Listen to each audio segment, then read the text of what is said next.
Good morning, everyone. If you caught my garden tour update a couple of days ago, you may have noticed that my Hugelkultur plantings were missing from that tour. That is because I wanted to give them their own separate video.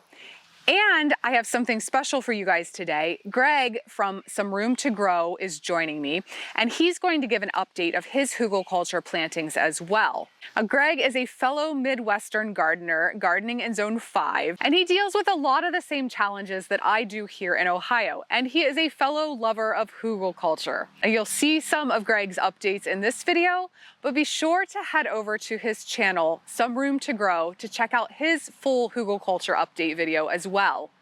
Now, I currently have 3 finished Hugelkultur beds with more in the works, but Hugelkultur is a bit of a late comer to my garden. So my oldest Hugelkultur mound is going on its 3rd year this season. I have one which I started last year and finished up early this spring. And this one here in front of me, I just built a couple months ago. And each of these Hugelkultur plantings is done in a slightly different style, which I'll explain as we look at each of the beds. But today I wanted to give you a look at each of them, give a bit of an update as to what is growing and how it's doing. And as I mentioned, we'll see Greg's Hugelkultur plantings as well.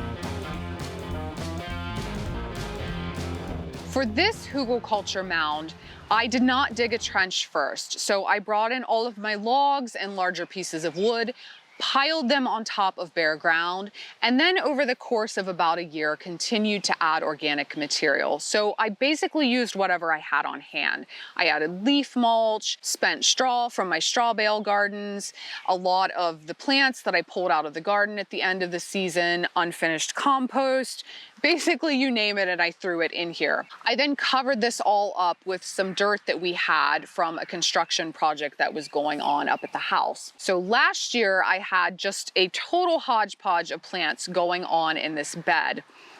And everything was very, very healthy and had a lot of vigorous growth going on in here. The amazing thing was that I did not have to water this bed once.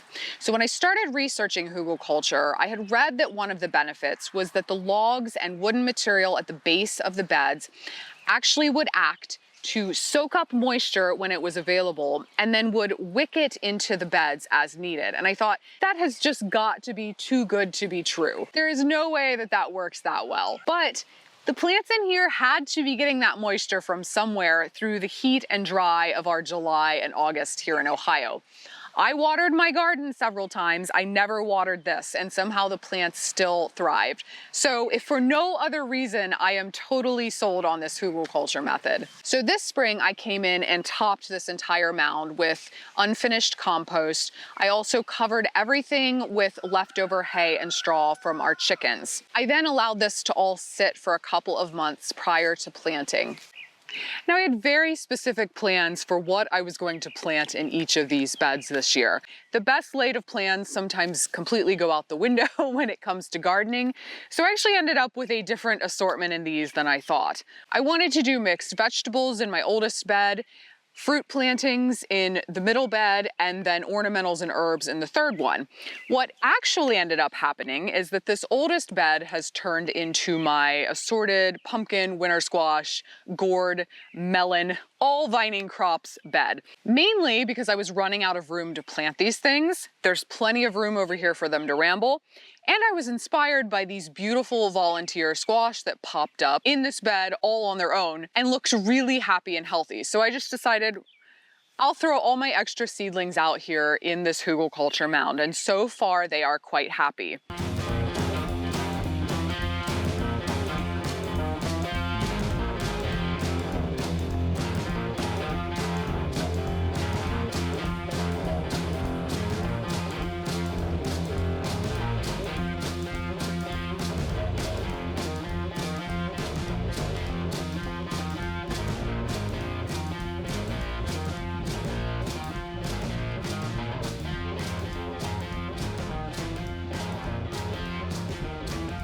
My second Hugelkultur bed here was intended to be a fruit planting. And in my defense, I do have a few fruit in here. I got some honeyberries, a gooseberry, some black raspberries planted, and I intend to go in this fall with some additional fruit as well.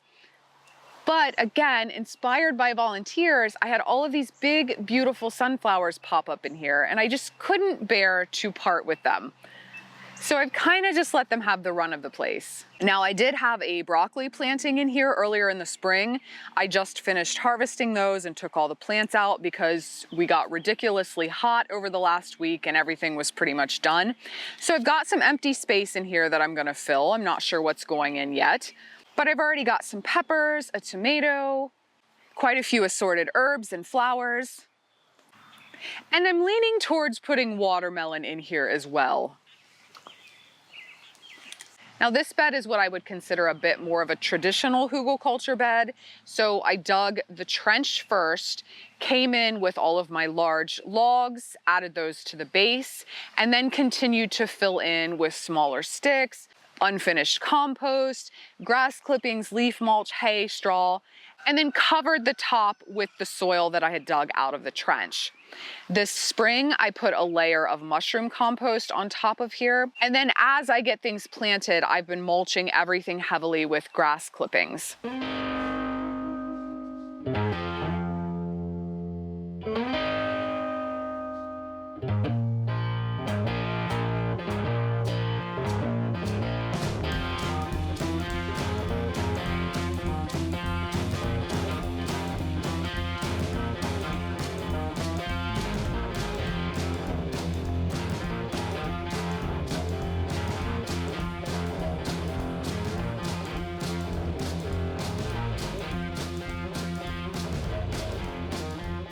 With this bed, I wanted to give it a bit more of a formal look, so I ringed the perimeter with these landscaping blocks prior to digging out my trench. I then dug the trench, filled this in with logs and smaller sticks. I also added blood meal, which is high in nitrogen, to kind of help hasten the breakdown of that woody material as well as provide extra nitrogen to the plants due to the fact that some of that nitrogen gets tied up during the breakdown of the logs and other wood material in these beds. I backfilled with that dirt I had dug out. And then with this bed, I gave it about a month to set prior to planting. I like to do this because it just kind of helps everything to shift and settle prior to me setting my plants in here. Now, my ultimate goal with this area is for it to be more of a perennial medicinal herb type garden. So eventually I want to go into this bed with more of a permanent planting. This first year out, I decided to stick with annuals. And that is because, again, I wanted to give this bed plenty of time to shift and settle prior to going in with permanent perennial plantings. So this year I've got a mix of zinnias, nasturtiums, some really interesting variegated peppers up here.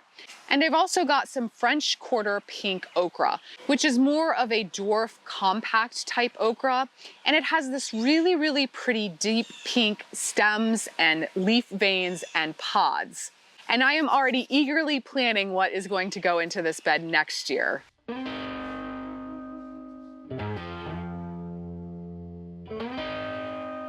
Hi Jenna, and hello Jenna's viewers. Welcome to our garden in eastern Iowa, where we are also growing in Hugelkultur raised garden beds. So I'm just going to give a very quick tour of what we have growing here. You can find out a lot more about these Hugelkultur beds.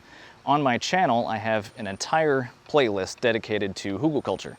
So I'm going to start off on a rather sad note and show you our pepper plants first, just to get this out of the way, because I figure if you see these first, well, it doesn't give a very good impression of my abilities as a gardener, but at least it's going to make everything else look significantly better afterward.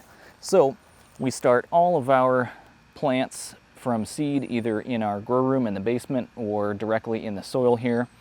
And all of our pepper crops were nearly decimated by aphids and fungus gnats, and this is the first time that we have ever had a problem with that, but you can see that they are all stunted and yellow and they look terrible.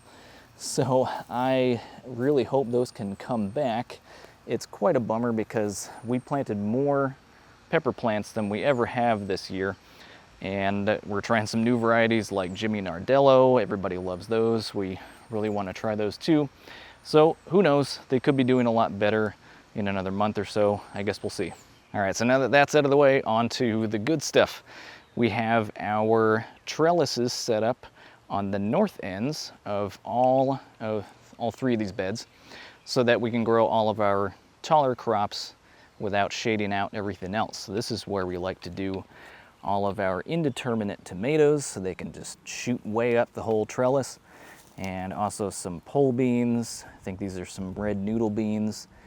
And we do like to do cucumbers on these as well, although unfortunately we actually ran out of space for those this year, so we're pretty sad about that too. Most of our lettuce is now bolting thanks to the heat wave that we went through last week, and it looks like there's even more excessive heat on the way. And we've got some basil growing in here, sweet basil, and some Chinese broccoli, and there's some regular broccoli down here, and then some soft nut garlic in this patch, more basil, and some Brussels sprouts on the front here.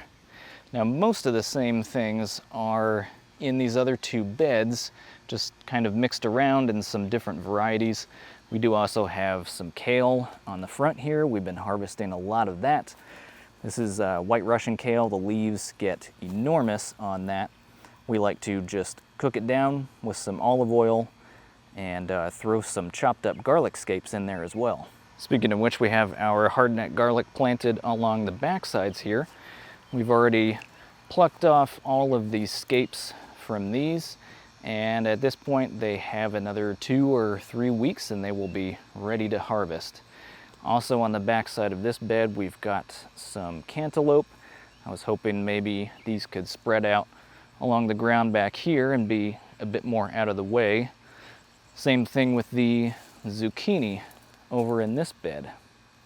And we've got more garlic and more varieties of tomatoes. These are more of our smaller cherry tomatoes like Sun Golds, chocolate cherry, bumblebee, and then we have more of our larger varieties like black crim, Cherokee purple, yellow brandywine, and many others on the other two trellises.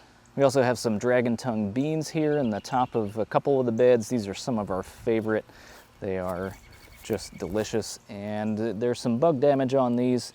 We have had a lot of cover crops and weeds still growing in these beds that I've just been chopping and dropping, and I also went around and did a fresh layer of straw on all three beds just to try to keep more of that stuff down.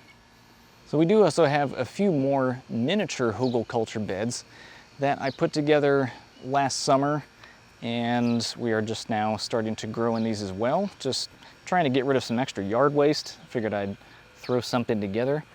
And we have our determinate tomatoes in all of these, and some of them they're doing okay. Some of the beds seem to be a little bit more fertile than others. We have some hybrid broccoli growing here, which has already started forming ahead because of the heat again. Speaking of heat, we've got some jalapenos growing in the front there. This bed seems to be the most fertile of the three. These tomatoes are doing very well. They've already been flowering, and this is the early doll here, and that is the first one that has started putting on an actual tomato. Go figure. That's the one that wins the prize this year. It's the early doll. Then we have more Chinese broccoli.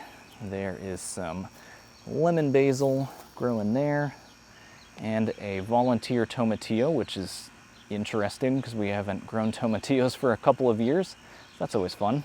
You may have noticed that we also planted some peas all around the base of the tomatoes here to let those just climb up the cage. We did get those in a bit late this year, but maybe they'll be able to help out, give some extra nitrogen to the tomatoes, and well, we'll get peas, of course. And then we have 2 more tomatoes here, and all of these in the mini beds are determinate varieties because they won't get nearly as huge as the indeterminates. And some more kale, and this is where we have all of our red onions. So thank you very much for joining me on this quick tour today. Again, you can find out a lot more about these Hugelkultur beds and our garden in general with more videos on my channel, Some Room to Grow. And now, back to Jenna. Thanks so much, Greg. I really enjoyed seeing your Hugelkultur updates. And as a final word, I would say to anyone out there who is on the fence about doing a Hugelkultur planting, just do it. I don't think you'll regret it. I've really been happy with these in my garden. And as I mentioned, I'm already planning more, both for here and at my parents' property.